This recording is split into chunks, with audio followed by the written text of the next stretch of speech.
이번 시간에는 한자의 끝, 개, 끝이라는 것은 마지막을 의미하는 거죠. 끝개, 마지막 개자에 대해서 한자어를 쉽게 배울 수 있는 방법을 찾아보도록 하겠습니다. 끝, 개자입니다.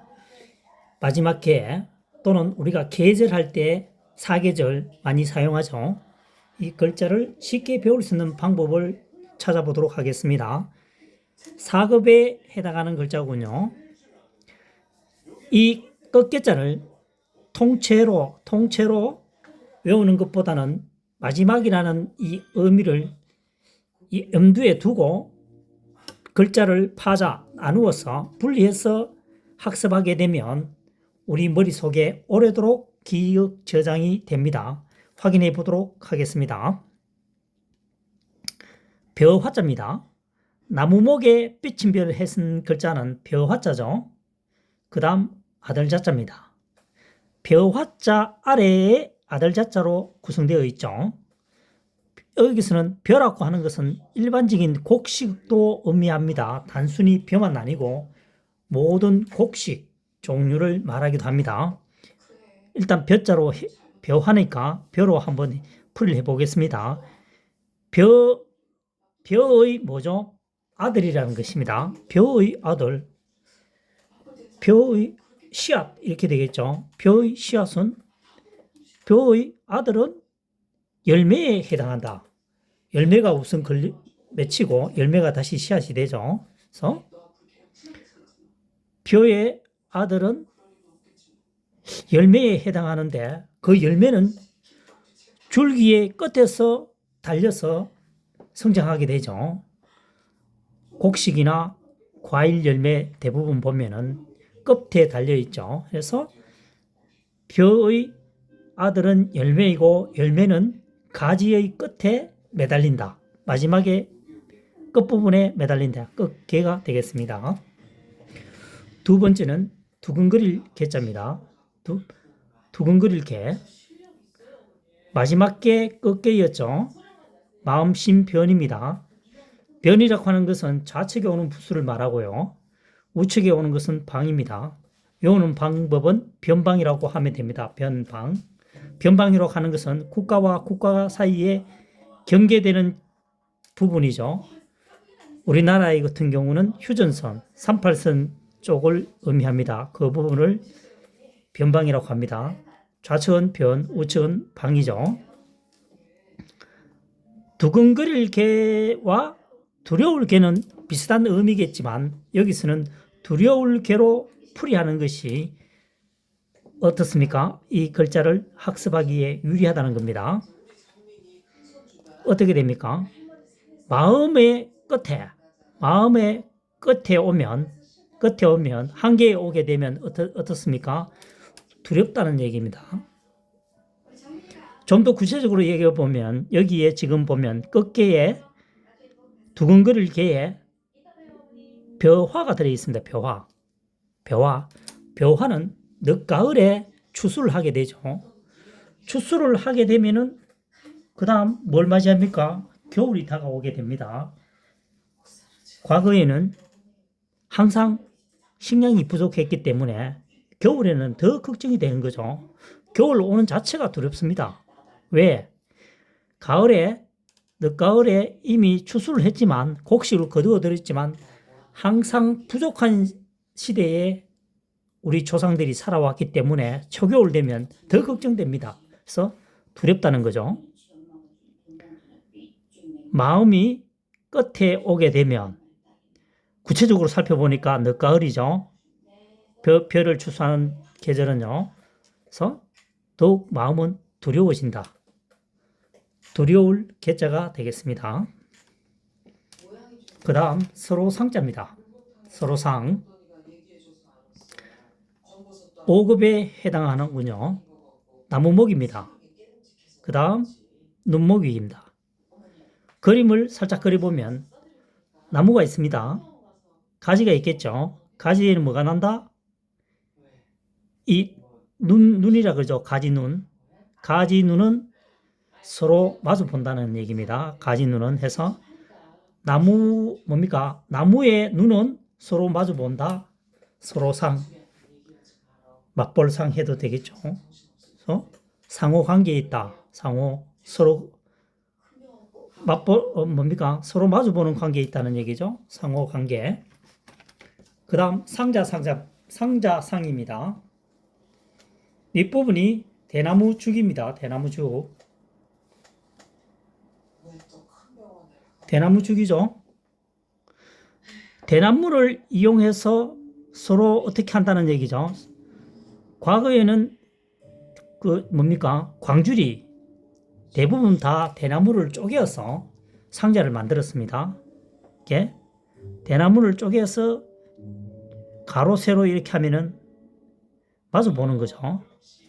그래서 뭘 만들었느냐 하면은 상자를 만들었다는 얘기죠. 대나무를 이용하여 만든 광줄인데 우리는 그것을 대나무 상자라고 말한다. 그러니까 상자상이 되겠습니다. 그 다음 서리상자입니다. 서리상. 4급에 해당하는 글자인데 조금 전에 얘기했다시피 이 글자를 통째로 외우게 되면 지금 당장은 해결이 될지 몰라도 시간이 경과한 후에는 기억도 잘 되지 않을 뿐더러 설령 기억이 난다 하더라도 이게 조합하기가 상당히 어렵다는 문제가 발생하게 됩니다. 통째로 외웠을 경우에는. 이것을 분리해 보겠습니다. 분리하게 되면 윗부분은 비우죠. 비웁니다. 아랫부분은 서로 상입니다. 서로 상자가 생각할 상자도 되고 가리다, 분별하다 이런 뜻도 있고 여러 가지가 뜻이 있겠죠. 여기서는 서로 상보다는 생각할 상이라고 풀이하면은 서리상이 더 뜻이 명확하게 구분되어집니다. 자, 서리상자입니다. 비우자죠. 비처럼 생각할 수 있지만 실제는 서리다 이거죠. 비라고 하는 것은 물로 구성되어 있죠. 서리도 보면은 물이 되기 일보 직전인 상황이죠. 이게 뭘까? 이렇게 자세히 보니까 물처럼 생겼는데 자세히 보니까 뭐다? 서리다는 거죠. 시간이 지나게 되면 서리가 뭘로 변한다? 물로 변하겠죠. 그래서 빛처럼 생각할 수 있겠지만 실제는 진실은 서리다 이 말이겠죠. 이 글자는 서리상자가 되겠습니다. 그 다음 불글주자입니다. 불글주. 주홍글씨가 유명한 책이죠. 자, 불글주입니다. 이 자는 이 한자어는 4급에 해당하는 글자입니다. 조금 전에 얘기한 것처럼 불글주를 통째로 외우는 것보다는 불글주 한자에 다시 말해서 훈과 음에 맞게끔 분리해서 학습하게 되면 기억 저장은 훨씬 유리하다는 겁니다. 한번 분리해 보겠습니다. 삐침별이죠. 삐침별. 열십입니다. 열십이죠. 그 다음 나무목이죠. 남은 것이 나무목입니다. 열십과 나무목이 지금 어떻게 됩니까? 합체, 결합이 돼서 한일은 지금 중복이 된 상황입니다. 그래서 풀이를 해보면은 바람에 의해서 삐친다. 떨어지는 거죠. 바람에 떨어지는 10월이죠. 10월. 10월의 나뭇잎은 10월의 나뭇잎은 뭐다? 붉은 단풍으로 변하죠. 해서 붉을 주자가 되겠습니다. 다시 한 번 더 설명해 보겠습니다. 삐친다는 것은 바람에 의해서 떨어지는 겁니다. 떨어지는 낙엽은 10월이면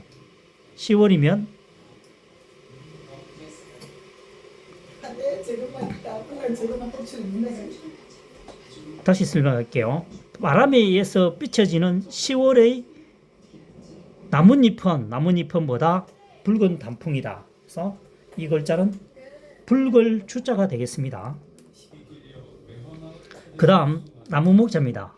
나무목자 8급에 해당되는 글자군요. 흔히 나무가 서 있는 모양이라고 합니다. 그렇게 학습을 하셔도 되고요. 이거는 간단한 글자이기 때문에.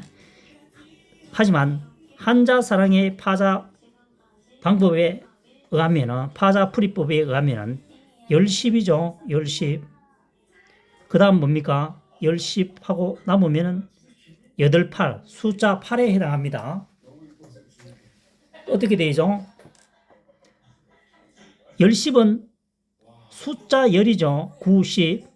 가장 많다는 뜻을 의미합니다. 숫자가 많다는 많음을 의미하죠.